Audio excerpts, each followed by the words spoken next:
ചെയ്ത്താണ് നമ്മൾ ജ്യേഷ്ഠനെ പോലെയുള്ള കണ്ടതാണ്. പക്ഷെ പുള്ളി ഞാൻ ഉദ്ദേശിച്ചിട്ടുള്ള ആളല്ല. നമ്മളൊരു പുള്ളിയുടെ അമ്മയ്ക്ക് ഒരു ഹാർട്ട് പ്രോബ്ലം വന്നു, സർജറി ചെയ്തപ്പോൾ മുകളിൽ കയറാൻ ബുദ്ധിമുട്ടാണ്, സ്റ്റെയർ കേസ് കയറാൻ ബുദ്ധിമുട്ടാണ്. നമ്മുടെ ഫ്ലാറ്റ് ഗ്രൗണ്ട് ഫ്ലോറിലുള്ള കലൂർ ഫ്ലാറ്റ് ഒന്ന് കൊടുത്തു. പക്ഷേ പുള്ളി ആദ്യം മുതലേ മാനിപ്പുലേറ്റ് ചെയ്യാൻ തുടങ്ങിയിട്ടുണ്ട്. ആദ്യം ഒരു എഗ്രിമെൻറ്റ് ചെയ്തപ്പോൾ അതിൽ ഒരുപാട് കള്ളത്തരം കാണിച്ചു. ഇപ്പോൾ പുള്ളി അതിനെ ഇറങ്ങിപ്പോകാൻ സൗകര്യമില്ല.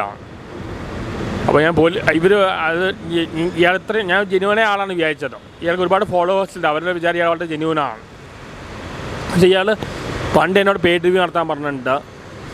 പിന്നെ ബാലയുടെ കേസ് വന്നപ്പോൾ അവിടെ രൂപ അടിച്ചു കേട്ടാന്ന് നോക്കി. അത്ര ജെന്യൂനായ ഒരാളല്ല. ഒരു മനുഷ്യലിവിൻ്റെ പേരിലാണ് ഞാൻ സമ്മതിച്ചത്. ഇനിയിപ്പോൾ എന്തായാലും എഗ്രിമെൻറ്റ് തീരാൻ വേണ്ടി കാത്തിരിക്കുകയാണ്. ലീഗൽ നോട്ടീസ് അയച്ചിട്ടുണ്ട്. പുള്ളി ചെയ്യുന്ന വെറും നെടുത്തുറാണ്. കാരണം എൻ്റെ ഫാദറെ വളരെ കഷ്ടപ്പെട്ടുണ്ടാക്കിയ സ്വത്താണ്. ഒരു പണിയും ചെയ്യാതെ ഇതുപോലത്തെ കുറേ ആൾക്കാരുണ്ട് പണി ചെയ്യാതെ നടന്നിട്ട് വല്ലവരുടെ കാശ് അടിച്ചു മാറ്റണം. അത് ശരിയായ പരിപാടി അല്ല. എന്തായാലും പുള്ളിയുടെ തന്നേരം എനിക്ക് മനസ്സിലായി. ആളുകൾ ബാക്കിയുള്ളവർ മനസ്സിലാക്കുക, ഇയാളെ ഫോളോ ചെയ്യുന്ന ആൾക്കാർ മനസ്സിലാക്കുക ചെയ്താൻ ആരാണ്. ഇയാൾ റിയൽ ലൈഫിലും ചെയ്താനായിട്ട് മാറുകയാണ്. എഗ്രിമെൻറ്റിൽ എഴുതിയുണ്ട്. പക്ഷേ അതിലിപ്പോൾ അയാളുടെ ഒരു മട്ടനോ ഞാൻ എന്തിനാണ് ഫ്ലാറ്റിൽ വരുന്നത്, ഞാൻ ഓർഡറാണല്ലോ, എന്തിനാണ് ഫ്ലാറ്റിൽ വരുന്നത്, നിങ്ങൾക്ക് സൗകര്യമുണ്ടെങ്കിൽ എന്നെ പുറത്താക്കുക, ഇങ്ങനെയൊക്കെയാണ് പറയുന്നത്. ഭീഷണിപ്പെടുത്തലായി.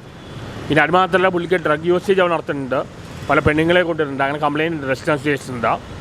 പിന്നെ പുള്ളി രണ്ടുപേരെ താമസിപ്പിക്കുന്നുണ്ട്, എഗ്രിമെൻറ്റ് വയലേറ്റ് ചെയ്യുന്നുണ്ട്, രണ്ടുപേരും അവിടെ താമസിപ്പിക്കുന്നുണ്ട്. അങ്ങനെ ശരിക്കും ഇപ്പോൾ ലാലേട്ടനെ പോലെ ആൾക്കാരെല്ലാം ഒരുപാട് ക്രിട്ടിസൈസ് ചെയ്തിട്ടുണ്ട്. ഇവരെല്ലാം ലാലേട്ടൻ കള്ളനാണ്, സുരേഷ് ഗോപി കള്ളനാണ് പറഞ്ഞത്. ഈ പുള്ളിയാണ് ഏറ്റവും വലിയ ഫ്രോഡ്. ലാലേട്ടനിൽ എന്ത് കള്ളത്തരം കാണിക്കും മനസ്സിലാവുന്നില്ല. പുള്ളിയെല്ലാം വളരെ ജോലിയോട് വളരെ ആത്മാർത്ഥമുള്ള ആളാണ്. ആ പുള്ളിനെ ഒരു 10-12 വർഷമേ തുടങ്ങിയിട്ട് ഇങ്ങനെ കുറ്റം മാത്രം പറയണം. ഇത് പറയാൻ ആൾക്ക് യാതൊരു അർഹതയില്ല. വെല്ലനെ പറ്റിച്ചാണ് പുള്ളി ജീവിക്കുന്നത്. ഇപ്പോഴാണ് എനിക്ക് മനസ്സിലായത്. ഇനി ഇങ്ങനത്തെ മനുഷ്യത്വം കാണിക്കാതിരിക്കണം നല്ലെന്ന് തോന്നുന്നു. ഇങ്ങനെ ചതിയും പ്രതീക്ഷിച്ചില്ല. പുള്ളിക്ക് ആ ഫ്ലാറ്റ് സ്വന്തമാക്കാൻ നോക്കുകയാണ്. പുള്ളി ആദ്യം ഉണ്ടാക്കിയൊരു എഗ്രിമെൻറ്റിൽ ഒരുപാട് പ്രശ്നമുണ്ട്. ഞാൻ സൈൻ ചെയ്തിട്ടില്ല. ഞാൻ പറഞ്ഞെങ്കിൽ ഒരു ദിവസം സമയം വേണം, പുള്ളി സമ്മതിക്കുന്നില്ല. ആ എഗ്രിമെൻറ്റ് മുഴുവൻ പ്രശ്നങ്ങളായ പുതിയ എഗ്രിമെൻറ്റ് സൈൻ ചെയ്തിട്ടുണ്ട്. ഇപ്പോൾ പുള്ളിയുടെ തനി സ്വഭാവം കാണിക്കുകയാണ്. പുള്ളി ഇറങ്ങി ഒരു കുത്തലിൽ ഗുണ്ടാഴ്ച കാണിക്കുകയാണ്. അത് എനിക്ക് ഒരിക്കലും അനുഭവിച്ചു കൊടുക്കാൻ പറ്റില്ല. ഒക്ടോബർ വരെ എൻ്റെ അമ്മയ്ക്ക് അങ്ങോട്ട് മാറണം. ഇപ്പോൾ താമസിക്കുന്ന വീട് മാറുമ്പോൾ എൻ്റെ ഫ്ലാറ്റിലേക്ക് മാറണമുണ്ട്. വല്ലവരും ജീവിതകാലം മുഴുവൻ കഷ്ടപ്പെട്ടുണ്ടാക്കിയ സ്വത്തെല്ലാം ഇങ്ങനെ അടിച്ചു വരുന്ന വളരെ മോശമായ കാര്യമാണ്. പല നിയമങ്ങൾ അതിന് അനുകൂലമാണ്. ഇതൊക്കെയാണ് പ്രശ്നം വരുന്നത്.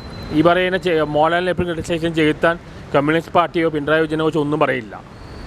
ഇയാളെ തനി നിറയതാണ്. ഇയാൾക്ക് ഒരുപാട് ആൾക്കാർ വിചാരം ഇയാൾ ജെന്യൂനാണ്. ഒട്ടും ജെന്യൂനല്ല, പക്കാ ഫ്രോഡാണ്.